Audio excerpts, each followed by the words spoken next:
Hi, I'm Keith Trim with KeithTrim.com, and I'm here with Craig Bontrager at the Berkeley Wellness Center, and we're here today to talk about fitness. Craig, give me a little background on your background in fitness. Well, I have a 4-year bachelor's degree in recreation management. I was a 4-year college athlete, and I've always had an interest in exercise and wellness due to some family concerns that I had and what I've worked with over the years. This is how I ended up in this group. So what's it like to run a gym? Oh, it's very enjoyable. There's a social aspect of it that no one can really teach you in school that I've really come to enjoy as far as helping other people out and just kind of being a positive part of people's day.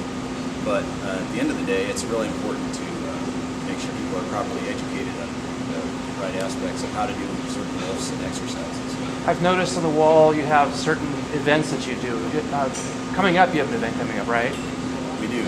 August 20th, having something new this year. It's called the Angry Cow Adventure Run. We're really looking forward to it. We've already got quite a few entries for it. This is something new again for us, so we have been advertising it some as we create it, kind of inventing it as we go. And so we're hoping that it really takes off. It's kind of spurred off of the adventure race that we did back in June 18th, and it's really been beneficial off of that. The interest that we're getting into this same kind of athlete. What's the race? Is it a foot race? Oh, well, the Angry Cow is a trail run, yeah, with some obstacles and different interests thrown in. Where does it take place at? Rock Creek Station. If somebody wants to join still, how would they do that? They go to raceregister.net, and there's an entry form on there. Or they can also go to the Angry Cow website, which is www.angrycowadventures.com. Okay. Now, since we're in a gym, we're going to do some demo stuff, and Craig's going to show us how to do it. And I have a helper, Sara Hutchison. She's going to, we're going to do a little stuff. So what we're going to do first is Craig and Sara are going to get together and do, what are we going to do with her? We're going to do some basic squat and overhead lifts, kind of a basic lift that works different parts of the body on different sequences. Okay, we're going to do a couple different exercises here having to deal with leg strength, core strength, and upper body strength.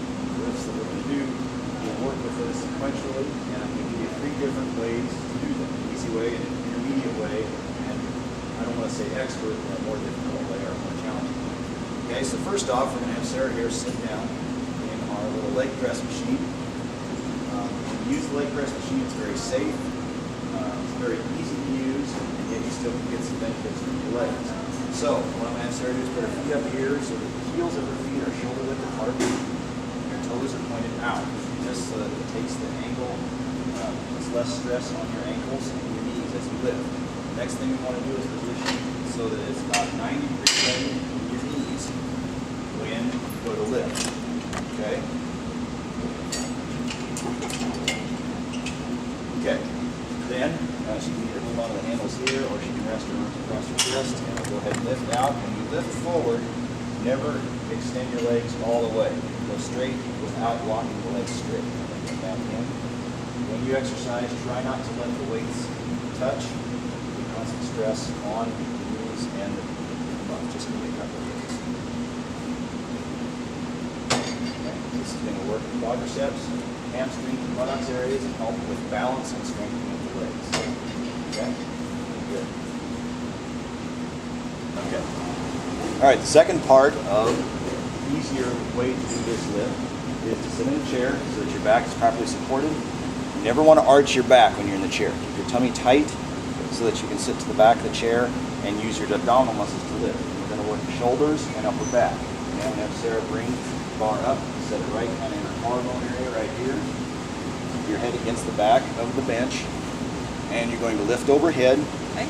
As you lift, as in any of these lifts that we do, you'll want to try and exhale as you lift, or blow the weight up, as I call it. So we'll go ahead and lift straight up overhead. Very good. And up and down. And again, this is working the upper body, a little bit in the core as we try and strengthen our core as we do this exercise, and upper back and shoulder. Does it matter what side of the No, you can do bar whatever my thumbs are on? You can do whatever is comfortable. It's been done either way. How wide should my hands be? Is that right? At least shoulder width apart, so you're doing really good right there. Very good. Okay, we're going to now do the same set of exercises at an intermediate level, meaning making them a little more difficult. First level we did leg press where we were in a seated position to work the legs. Now we're going to work the leg press on a machine called the Smith machine. This is where you actually have to stand and do some balance work on your own, but the machine will still kind of spot you from falling forwards and backwards. So Sarah's going to step in here.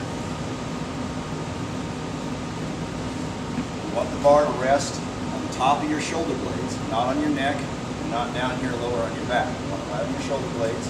Put your hands so that they're comfortably apart. You won't have to be really wide, you won't have to be really narrow, just comfortable for you. Go ahead and stand up. And we'll take a big step forward. And this can be a little awkward at times. Then we're going to make our hips back, so the back is straight up and down. And we'll squat up and down, just like this. You squat down, make sure that the weight does not roll up onto your neck, and also make sure that you don't go past parallel with your thighs. You don't want to go in too deep with the knee and put too much stress on your knees. Oh, I can feel that. Oh yeah. My glutes. Very good. This is also a good safe exercise for your back. It doesn't put the stress in the back with a normal squat. Very good. Okay, the second stage, or the intermediate stage for the upper body lift then, is to do the same thing on the Smith machine.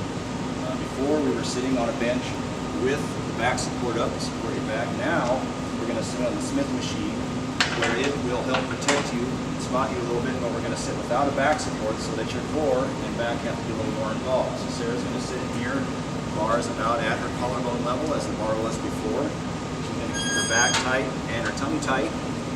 And we're going to sit up straight and push straight forward. Again, you want the arms or hands to be about shoulder width apart and concentrating on looking forward instead of down or up. It takes a little bit of the stress off your back.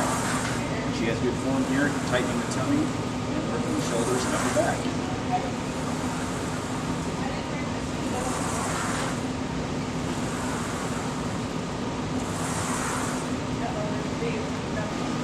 Alright.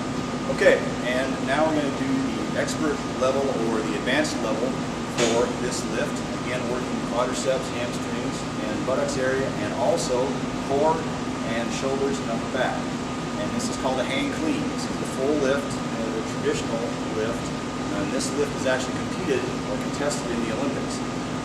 But at this level, it's a very good all-over body lift. So what I'm going to have Sarah do, we have our feet set about shoulder width apart. We're going to point the toes out just a little bit, take that stress off the ankles and knees. Have Sarah squat down, grab the bar just outside of her knees, pick it up, stand up straight, come to the collarbone, and a fluid motion up overhead. Squat down, up overhead. Very good. When you do this, make sure you keep your back flat, and you're doing the lifting with your knees and not your back. You don't want to stoop over. You always want to squat with the legs. You did a very good job. To make this one more step more advanced, we would do it with dumbbells instead of a bar. And that would again force you to balance the weights with your arms and not just have to rely on the bar to keep your arms separate. Very good. Not good of an actor, are you? Okay, we're going to do some weights now. Craig, this is, what's this machine again? Okay, this machine is called cable crossover. There are 106 different exercises you can do on this machine. Cables give you different levels, different holes.